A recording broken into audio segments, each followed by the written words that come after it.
शुभकामनाएं हैं UP board परीक्षा 2023 की। यूपी बोर्ड प्री बोर्ड की परीक्षा में प्रस्तावित है।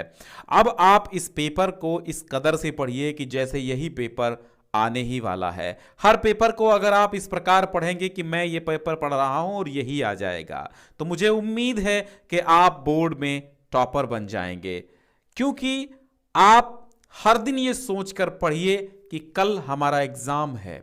बिल्कुल बिल्कुल निश्चित रूप से सफलता आपको मिलेगी अगर आप ये सोचकर पढ़ते हैं कि हमारा एग्जाम कल ही है। इस तरह पढ़ो, तब देखिए क्या सफलता में स्वाद आता है, क्या रंगत आती है आपके चेहरे पे, क्या नूर आता है आपकी मार्कशीट के मार्क्स में।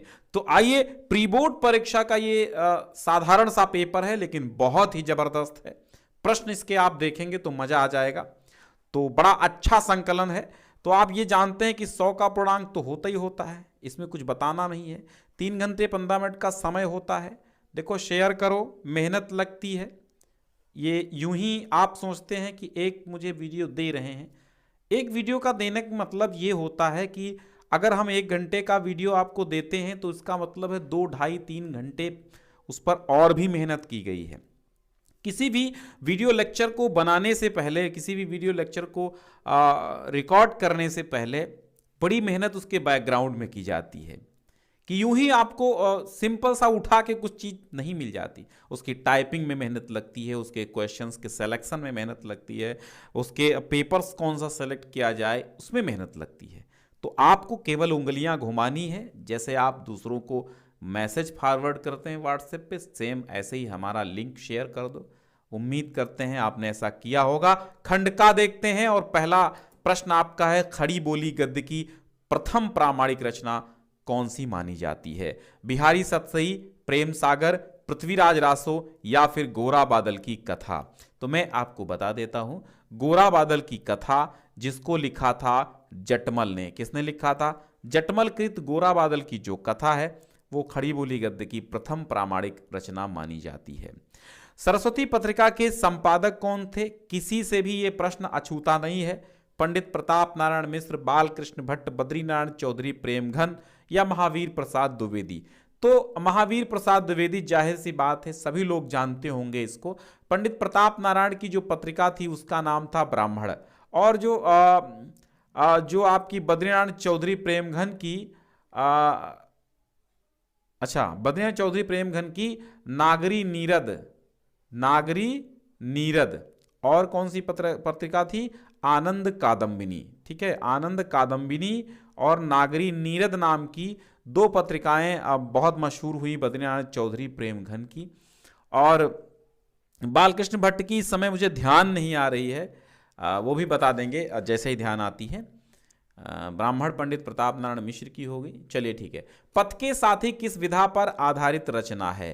पथ के साथी, पथ के साथी नाटक है, संस्मरण है, आत्मकथा है, निबंध है। अब आप एक चीज ध्यान दीजिए कि अगर आपके राह में कोई मिला आपको, फिर आप घर में आके उसको याद करते हैं तो क्या करते हैं? स्मरण करते हैं। तो पथ के साथी क्या है? संस्मरण है। ठीक है। कल्प वृक्ष के लेखक कौन है? जयशंकर प्रसाद हैं, भगवती चरण वर्मा है, वासुदेव शरण अग्रवाल हैं, शिव प्रसाद सिंह हैं। मेरे साथ प्रैक्टिस करते रहिए, दिक्कत किसी चीज की नहीं है। प्रैक्टिस जितनी कर पाओ, अनसॉल्व पेपर जितने हल कर पाओ उतने ही थोड़े हैं। कल्पवृक्ष वासुदेव शरण अग्रवाल की रचना है, आपने टिक कर लिया होगा। आवारा मसीहा के रचनाकार कौन है? आवारा मसीहा विष्णु प्रभाकर हैं, यशपाल हैं, मोहन राकेश हैं, सच्चिदानंद हीरानंद वात्स्यायन अज्ञे हैं। तो आवारा मसीहा के लेखक विष्णु प्रभाकर हैं और ये शरद चंद्र के जीवन पर आधारित है। अगर आपसे कोई पूछे विधा क्या है, तो ये एक जीवनी विधा की रचना है, बहुत पूछी जाती है। प्रयोगवादी कवि निम्न में से कौन है? सच्चिदानंद हीरानंद वात्स्यायन अज्ञे प्रयोगवादी कवि हैं। प्रयोगवाद के प्रवर्तक के रूप में जाने जाते हैं। कौन? अज्ञे। ठीक है। तार सप्तक के संपादक भी कौन हैं? सच्चिदानंद हीरानंद वात्स्यायन अज्ञे जी हैं तार सप्तक के संपादक। ठीक है।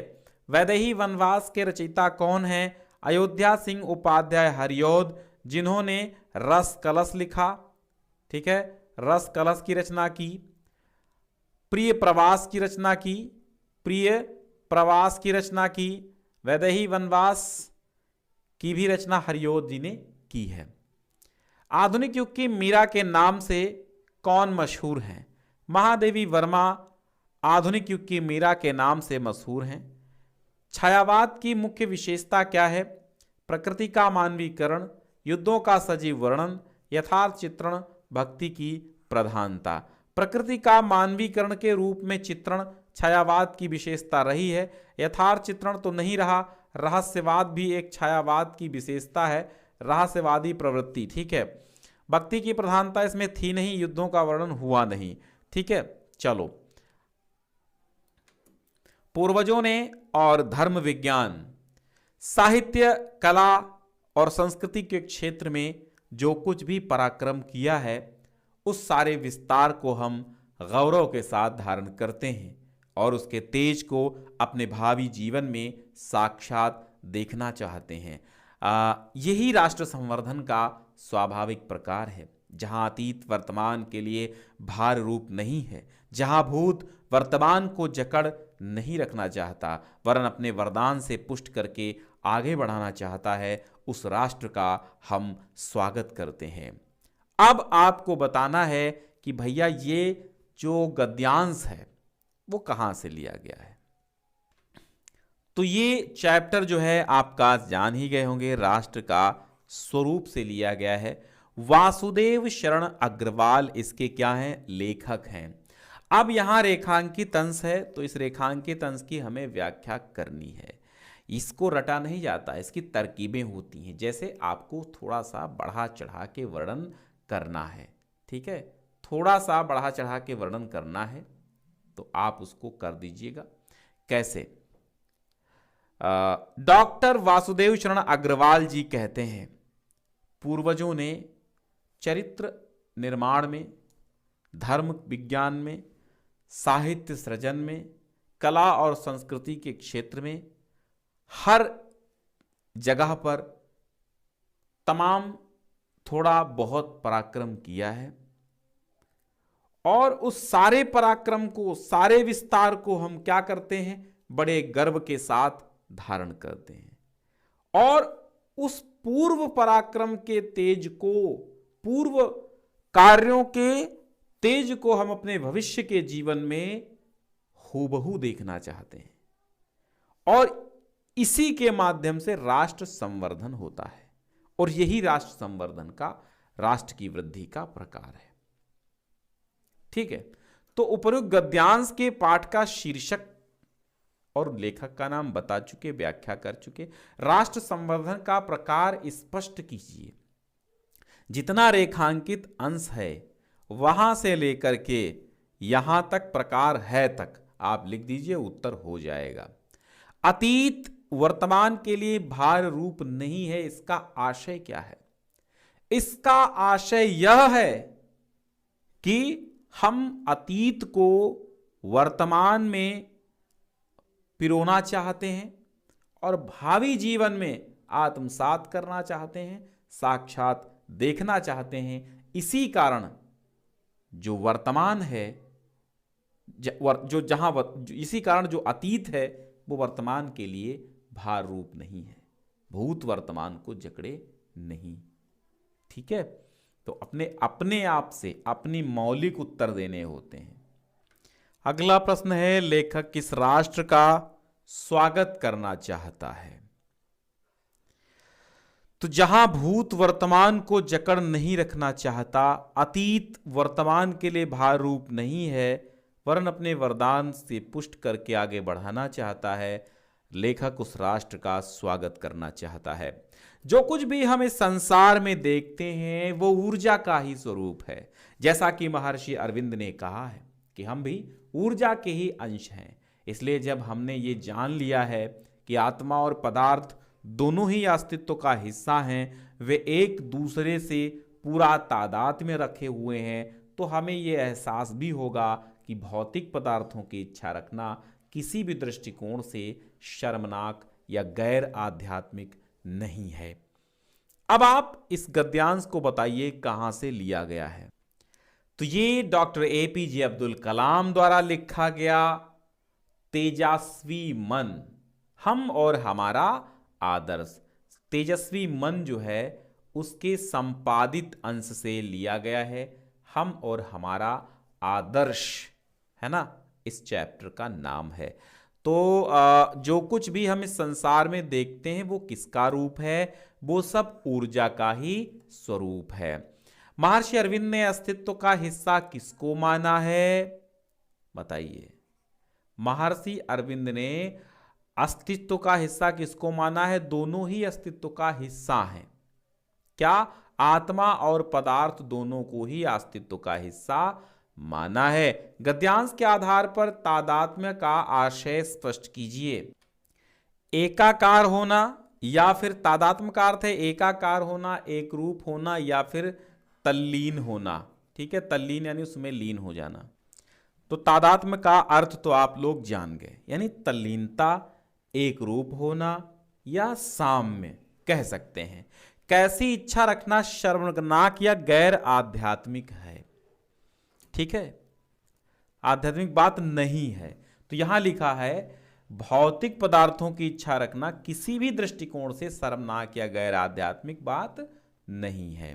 उपयुक्त गद्यांश का पाठ का नाम वो सब बता चुके हैं। अब देखिएगा, क्योंकि साहित्यिक हिंदी है तो वहां से ये भारत हिंदू हरिश्चंद्र का आ गया कि मनुजुग पक्ष प्रत्यक्ष हो तो मिट जात जमुन जल, कै तारागन ठगन लुकट प्रगतत शशि अबिकल, कै कालिंदी नीर तरंग जितो उपजावत, तितनो ही धरि रूप मिलन हित तासो धावत, कै बहुत रजत चकई चलत, कै फुहार जल ओछरत, कै निसिपत मल्ल अनेक विधि, उठी बैठत कसरत करत, उठी बैसत कसरत करत, उठी बैठत कसरत करत। अब यहां पर मैं आपको अर्थ बताऊंगा कैसे। देखिए, मनु माने मानो, ये सब उत्प्रेक्षा अलंकार में है। मानो जुग, जुग माने दोनों, पक्ष माने पक्ष। कौन पक्ष? उजेरी पक्ष हो अंधेरी पक्ष, यानी शुक्ल पक्ष और कृष्ण पक्ष। प्रत्यक्ष, प्रत्यक्ष रूप से होत माने होते हैं, मिट जाते हैं जमुना के जल में। यानी यमुना छवि में भारतेंदु हरिश्चंद्र जी कहते हैं ऐसा प्रतीत होता है जैसे मानो कृष्ण और शुक्ल पक्ष दोनों पक्ष एक साथ हो रहे हैं और अचानक से एक साथ ही समाप्त भी हो रहे हैं। यानी शुक्ल पक्ष कृष्ण पक्ष हो रहे हैं, क्योंकि चांदनी चमकती है लहरों में तो कहीं अंधेरी लहरों में डूब जाती तो अंधेरा, और उग आती है तो उजेरा, है ना। तो जमुना के जल में मानो ऐसा प्रतीत हो रहा है जैसे दोनों पक्ष प्रत्यक्ष रूप से होते हैं और मिट जाते हैं। कै माने अथवा तारागण, तारागणों को ठगने के लिए, लुकत माने छिप जाता है, प्रगटत माने प्रकट हो जाता है, शशि माने चंद्रमा, अबिकल माने लगातार या निरंतर। ठीक है, अबिकल माने लगातार या निरंतर। अथवा तारागणों को ठगने के लिए छिप जाता है और प्रकट हो जाता है कौन? चंद्रमा, निरंतर। कै माने अथवा, यहां पर संदेह अलंकार भी है। संदेह और उत्प्रेक्षा दोनों अलंकार हैं। आपके सिलेबस में भी दोनों अलंकार हैं, तो आपकी इच्छा होगी तो उदाहरण आप दोनों अलंकारों में ये लिख सकते हैं। कै माने अथवा, अब पक्का नहीं हो पा रहा है तो संदेह बना हुआ है। अथवा कालिंदी नीर, यमुना का नीर तरंग जितो उपजावत, जितनी तरंगें उत्पन्न कर रहा है उतने ही रूप धर करके चंद्रमा मिलने के लिए उनसे, तासो माने उससे, धावत माने दौड़ता है। कै माने अथवा, बहुत माने बहुत सी, रजत माने चांदी की, चकई माने चकैया, चकैया माने गनगनैया जो नचाते हैं आप धरती पे, चकई ऐसे ऐसे करके चकई, है ना, चक्राकार चक्रिकाएं। तो अथवा बहुत सारी चांदी की चकैया चल रही हैं, अथवा ऐसा प्रतीत हो रहा है कि फुहार जल उछलत, जल की फुहारें उछल रही हैं। कै माने अथवा, निसिपत माने चंद्रमा रूपी मल्ल, रूपक अलंकार, चंद्रमा रूपी मल्ल माने पहलवान अनेक विधियों से उठता बैठता कसरत कर रहा है। तमाम बातें हैं, पक्का कुछ नहीं हो पा रहा, संदेह अलंकार। उपरोक्त पद्यांश का शीर्षक है यमुना छवि। कौन सा शीर्षक है? यमुना छवि। ठीक है, लेखक कौन है, रचनाकार कौन है? भारतेंदु हरिश्चंद्र, हिंदी के महान साहित्यकार, हिंदी के युग प्रवर्तक, कालजयी रचनाकार। रेखांकित अंश की व्याख्या कर लेंगे। क्या देखकर प्रतीत होता है मानो यमुना के जल में दोनों पक्ष, कृष्ण और शुक्ल पक्ष मिल गए हों? तो चंद्रमा को देखकर प्रतीत होता है, यमुना की जल की लहरें देख करके प्रतीत होता है कि दोनों पक्ष हो रहे हैं। ठीक है, कौन तरंगे उत्पन्न कर रहा है? यमुना का जल। ठीक है, कौन उठ बैठकर अनेक प्रकार की कसरतें करता हुआ दिखाई दे रहा है? चंद्रमा। ठीक है, कहन ठंडी सांस में अब भूल वो जलती कहानी, आग हो उर में तभी दृग में सजेगा आज पानी, मानिनी हार भी तेरी बनेगी, मानिनी जय की पताका, राख क्षणिक पतंग की है, अमर दीपक की निशानी, है तुझे अंगार शैया पर मृदुल कलियां बिछाना, जाग तुझको दूर जाना, जाग तुझको दूर जाना। महादेवी वर्मा जगाती हुई अपने मन को, साधक को जगाती हुई कहती हैं कि हे साधक उठ, तुझे बहुत दूर जाना है, तू बीती हुई बातों को मत दोहरा, ठंडी ठंडी सांसों में भूली हुई जलती हुई दुखों भरी कहानी अपनी मत सुना। अगर हृदय में कुछ कर गुजरने की आग है, कुछ लक्ष्य को प्राप्त करने की आग है, तभी तेरे आंखों में पानी सजेगा, अन्यथा तेरे आंखों का पानी पानी है, बह जाएगा, सजेगा नहीं, चढ़कर नहीं बोलेगा। और उस समय अगर कुछ कर गुजरने की आग है, तो अगर उस आग में जल करके तू मर भी जाएगा तो हार भी जाएगा, तब भी तेरी वो जय की पताका हो जाएगी, हार भी तेरी जय की पताका बन जाएगी। और अगर तेरे हृदय में कुछ कर गुजरने की आग नहीं है तो व्यर्थ है, क्योंकि राख क्षणिक पतंग की है, अमर दीपक की निशानी। क्योंकि राख जो पतंगे की है क्षण भर की है, परंतु उसकी निशानी अमर है। राख क्षणिक पतंग की, अरे पतंगे की राख तो क्षणिक होती है, परंतु दीपक की निशानी अमर है, दीपक सदैव जलता रहता है। जिस प्रकार क्षण भर के लिए पतंगा दीपक को बुझाने के लिए आता है, लेकिन स्वयं जल जाता है, और दीपक की निशानी हमेशा हमेशा के लिए जगमगाती हुई जला करती है, और वो पतंगा राख बन जाता है, उसको कोई फर्क नहीं पड़ता दीपक को। इसी प्रकार तुझको भी क्या करना है? अपने साहस को सदैव जिंदा रखने की आवश्यकता है। अंगारों की शैया पर तुझको है, तुझे अंगार शैया पर मृदुल कलियां बिछाना, अंगारों की शैया पर भी तुझे कोमल कलियां बिछाने की आवश्यकता है। तुझे अपने क्रोध पर काबू पा करके सदैव आगे बढ़ने की आवश्यकता है, जागना है तुझको, दूर जाना है। तो पद्यांश का शीर्षक और कवि का नाम महादेवी वर्मा और गीत शीर्षक से लिया गया है। रेखांकित अंक की व्याख्या हो गई। पद्यांश में कवित्री का आशय स्पष्ट कीजिए। पद्यांश में कवित्री महादेवी वर्मा मनुष्य को जगाती हुई कहती हैं कि तू मत बोल कि आज तुझे अतीत की कहानी याद आ गई, उस कहानी को तुझको भूल जाना है।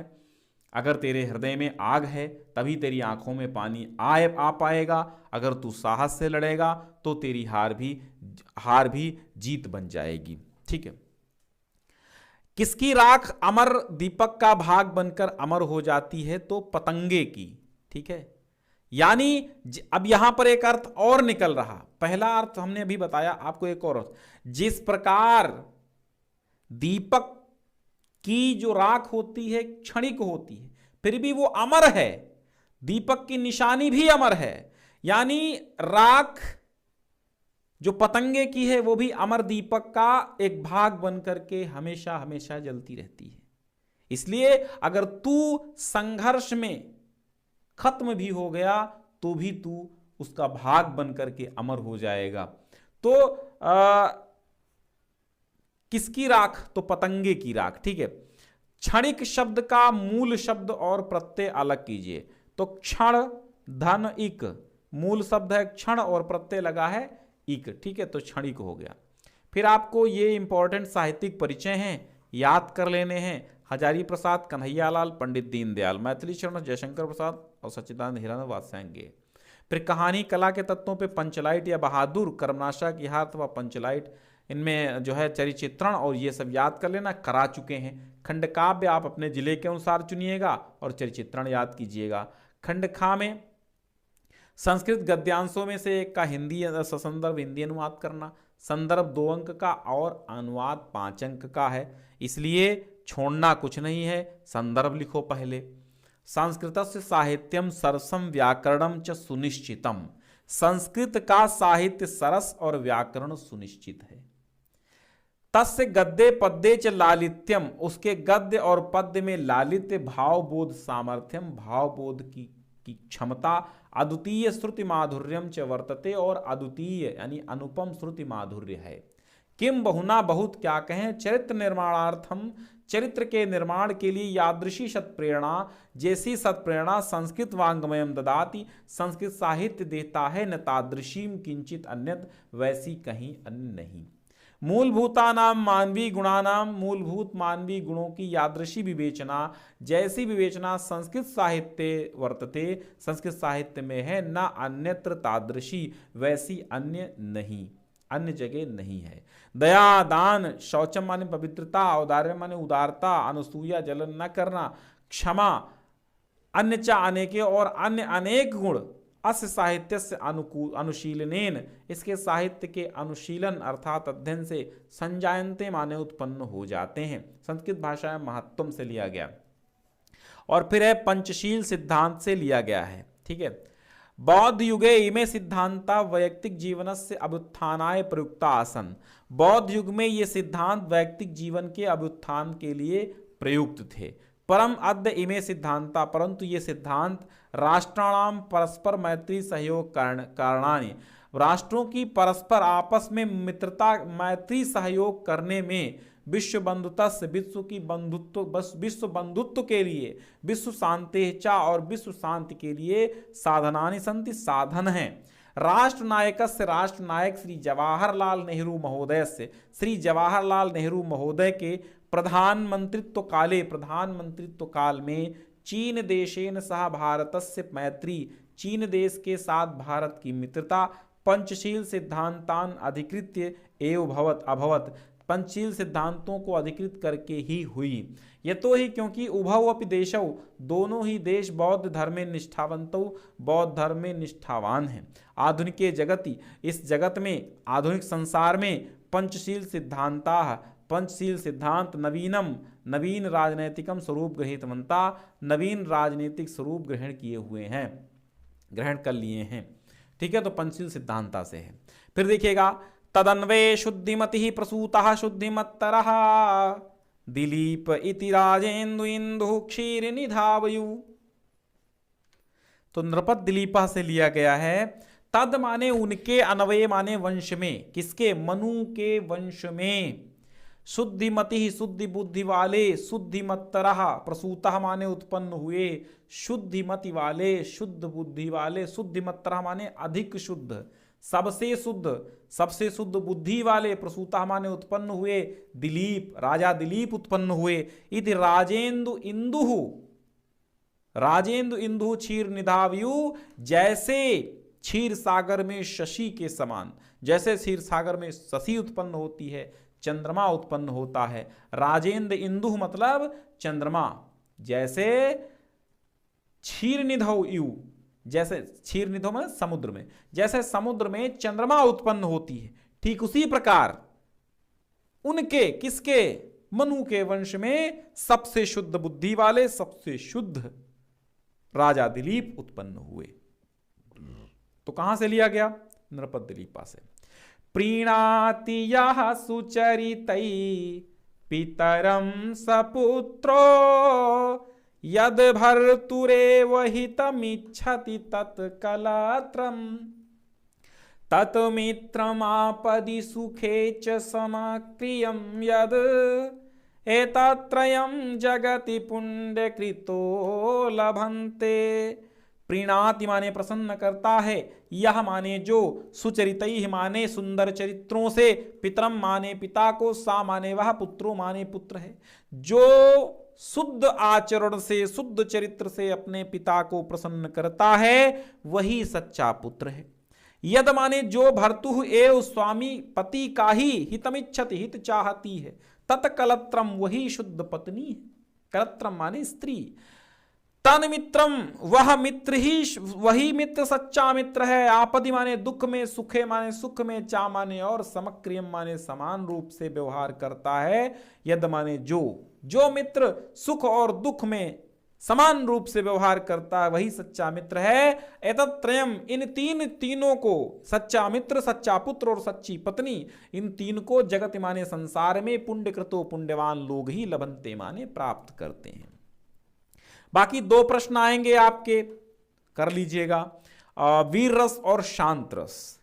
खम ठोंक ठेलता है जब नर पर्वत के जाते पाव उखड़, मानव जब जोर लगाता है पत्थर पानी बन जाता है। ये वीर रस में आप लिख देना, ठीक है। सच है विपत्ति जब आती है, कायर को ही दहलाती है। शूरमा नहीं विचलित होते, क्षण एक नहीं धीरज खोते। विघ्नों को गले लगाते हैं, कांटों में राह बनाते हैं। ठीक है, बीरस में यह भी लिख सकते हो। हे भारत के राम जगों में तुम्हें जगाने आया हूं, 100 धर्मों का एक धर्म बलिदान बताने आया हूं। यह भी वीर रस में आप लिख सकते हैं, ठीक है, ठीक है, यह भी लिख सकते हैं। वीर तुम बढ़े चलो, धीर तुम बढ़े चलो, सामने पहाड़ हो, सिंह की दहाड़ हो। वीर तुम बढ़े चलो, धीर तुम बढ़े चलो। ये ध्वज कभी झुके नहीं, ये रथ कभी रुके नहीं। ठीक है, तो ये भी लिख सकते हो। वीर रस में वीरता की बात, उत्साह की बात आ जाए, उत्साह स्थायी भाव होता है। तो जब युद्धादि के वर्णन को सुनकर, देखकर या पढ़ करके जब उत्साह नामक स्थायी भाव, विभाव, अनुभाव और व्यभिचारी भाव आदि के द्वारा पुष्ट होता है, तो वहां पर वीर रस की निष्पत्ति होती है। शांत रस की बताइए कि अब लौ नसानी अब नान सही हो, राम कृपा भव निसासिरानी,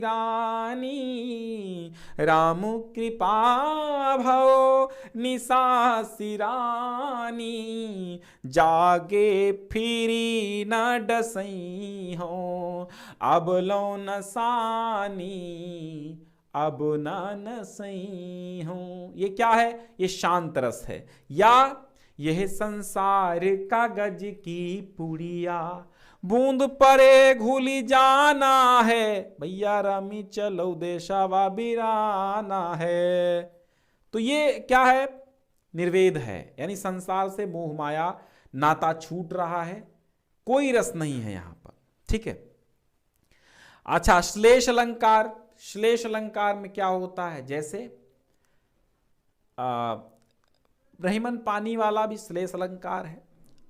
और चरण धरत चिंता करत, चिवत चितवत चारु और सुबरन को खोजत फिरत कभी बेभिचारी चोर। ये भी क्या है? ये भी आपका श्लेष अलंकार है, क्योंकि यहां पर सुबरन के 2 अर्थ हैं, 3 अर्थ हैं। सुबरन के कितने अर्थ हैं? यानी जहां पर एक शब्द की एक ही बार आवृत्ति हो तथा अर्थ अलग अलग हो, वो क्या होता है? श्लेष अलंकार। सुबरन के यहां पर 3 अर्थ हैं। सुबरन मतलब सुवर्णा नारी, सुवर्ण मतलब सोना, सुवर्ण मतलब क्या होता है? सुंदर रंग की स्त्री, सुवर्णा नारी, सुवर्ण सुंदर अक्षर और सोना। यानी कवि जो होता है वो सुंदर अक्षर ढूंढता है, शब्द ढूंढता है। चोर जो होता है सोना ढूंढता है। व्यभिचारी जो होता है सुंदर स्त्री देखता है। उत्प्रेक्षा अलंकार अभी हमने ऊपर ही आपको उदाहरण समझाया है, मनु मानो जनु जानो वाला। बरवे और हरिगीतिका छंद। ठीक है, तो बरवे का मैं उदाहरण बता देता हूं आपको। तो बरवे में आप जानते हैं 4 चरण होते हैं, 12 और 7 पर यति होती, अवधि का व्यक्तिगत छंद है ये। तो इसका उदाहरण क्या है कि अवधि शिला का उर पर था गुरुभार, तिल तिल काट रही थी दृग जलधार। अवधि शिला का उर पर था गुरुभार, तिल तिल काट रही थी दृग जलधार। तो ये बरवे में लिखे हरिगीतिका। हरिगीतिका हरिगीतिका 28 मात्राओं का छंद होता, प्रत्येक चरण में 28 मात्राएं होती, 4 चरण होते हैं। तो हरिगीतिका शब्द ही 4 बार लिखने से हरिगीतिका हरिगीतिका हरिगीतिका हरिगीतिका बन जाता है। जैसे मैंने आपको एक उदाहरण सुनाया था, खगवृंद सोता है अतः कल कल नहीं होता, वहां बस मंद मारुत का गमन ही मौन ही होता जहां। खगवृंद सोता है अतः कल कल नहीं होता, वहां बस मंद मारुत का गमन ही मौन ही होता जहां। कहती हुई यूं उत्तरा के नेत्र जल से भर गए, कहती हुई यूं उत्तरा के नेत्र जल से भर गए, हिम के कणों से पूर्ण मानो हो गए पंकज नए, हो गए पंकज नए। तो ये हरिगीतिका 28 मात्राएं होती हैं, 16 और 12 पर यति होती है। ठीक है, तो हमने उदाहरण आपके सुना दिए। भारतीय किसानों की समस्याएं, पर्यावरण प्रदूषण, जनसंख्या विस्फोट, विज्ञान और मानव, कोरोना वायरस, ये तमाम निबंध हम करा चुके हैं। प्लेलिस्ट आल ऐसे की प्लेलिस्ट ढूंढिए, ऐसे लिख के सर्च कर लीजिए, आल ऐसे ज्ञान सिंधु प्लेलिस्ट मिल जाएगा। दोग्धा का संधि विच्छेद क्या होगा? दोधा, दोग्धा हो जाएगा। विष्णु अव का संधि विच्छेद क्या होगा?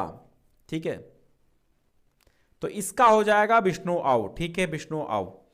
और फिर जो है हरे अव का संधि विच्छेद क्या हो जाएगा? हरे अव ही हो जाएगा। ठीक है, हरे अव ही हो जाएगा, बड़ा सिंपल सा है। घनश्याम में कौन सा समास है? घन इव श्यामः, लेकिन घन श्यामः घन के समान सामला है जो, बहुब्रीहि समास होगा। अगर ये विसर्ग ना लगा होता तो आपका हो जाता कर्मधारय, लेकिन घन इव श्यामः नहीं, घन के समान है जो सामला, बहुब्रीहि अन्य पद प्रधान हो गया यहां पर। और उपतटम में अव्ययी भाव समास है। ठीक है, पिबताम, पिबति पिबताम पिबंतु, पिबतु पिबताम पिबंतु, पठत पठताम पठंतु, पिबत पिबताम पिबंतु। तो ये हो जाएगा पा धातु लोट लकार। ठीक है, पा धातु लोट लकार और प्रथम पुरुष द्विवचन का रूप हो जाएगा। ठीक है, फिर आता है तिष्ठ का। तिष्ठ में क्या हो जाएगा? देखो, हाँ, तिष्ठ में स्था धातु हो जाएगा, लोट लकार हो जाएगा, मध्यम पुरुष हो जाएगा और एक वचन हो जाएगा। तिष्ठ तिष्ठ, हाँ, तिष्ठताम, तिष्ठत तिष्ठताम तिष्ठन्तु, ऐसे करेंगे। तिष्ठत तिष्ठताम तिष्ठन्तु, तिष्ठ तिष्ठतम तिष्ठत, है ना, तो मध्यम पुरुष है। नामने, नाम नाम नाम नामना नामने, चतुर्थी का एक वचन होगा। आत्म शब्द हमने सप्तमी का बहुवचन हमेशा बताया है। गुरुत्व में कौन सा प्रत्यय है? त्वा प्रत्यय है। कृत्वा में शब्द में प्रत्यय है, कत्वा प्रत्यय है, क्री धातु कत्वा प्रत्यय। फिर एक पद का विभक्ति संबंधित नियम का निर्देश उल्लेख कीजिए। ठीक है, प्रजाभ्यास स्वस्ति तो चतुर्थी विभक्ति होगी, नमः स्वस्ति स्वाहा अलम वसट योगाच चतुर्थी विभक्ति से, नमः स्वस्ति स्वाहा अलम वसट सूत्र से प्रजाभ्या में चतुर्थी विभक्ति हो जाएगी। ग्रह परिता, ग्रहम परितः उद्यानम अस्ति, तो अभिता परिता समयानिक से सूत्र से यहाँ पर ग्रहम में द्वितीय विभक्ति हो जाएगी। और बिच्छुका पादेन खंजा येनांग विकारा से तृतीय विभक्ति हो जाएगी। ठीक है, बाकी संस्कृत का अनुवाद आप देख लीजिएगा, मैंने करा दिया है ऑलरेडी। एक बहुत अच्छा वीडियो है जिसमें संस्कृत का पूरा अनुवाद है, वहां पे आपको सब मिल जाएंगे। फिलहाल देखिए, राम के साथ सीता बन गई, तो सीता रामेण सह वनम अगच्छत। कवियों में कालिदास श्रेष्ठ है, कविसु कालिदासः श्रेष्ठः। ठीक है, यतस् निर्धारणम है। ठीक है, दरिद्र को दान देना चाहिए, दरिद्राय दानम दद्यात, दरिद्राय दानम दद्यात। और किसी जंगल में एक शेर रहता था, कस्मिश्चित वने एकः सिंहः निवसत। ठीक है, चलिए तो आप जो है आराम से 2 वीडियोस हमने दिए हैं। किसके दिए हैं 2 वीडियोस?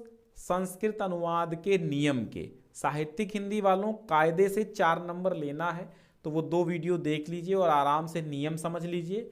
और या तो हम ये कहेंगे कि सारे उदाहरण आप याद करिए। देखिए, उदाहरण याद करेंगे आप तो इतने नियम नहीं समझ पाएंगे, कुछ ना कुछ गलत हो जाएगा। अगर आप नियम बद्ध होकर के काम करेंगे, नियम पढ़ेंगे 2 वीडियो जो हमने दिए हैं, तो आप सारे अनुवाद कर लेंगे। तो शेयर कर दीजिए एक बार। बहुत बहुत धन्यवाद। और डिस्क्रिप्शन में पहली लिंक है जहां से आप ये पेपर डाउनलोड कर सकते हैं, modelpaper.info पर जा करके।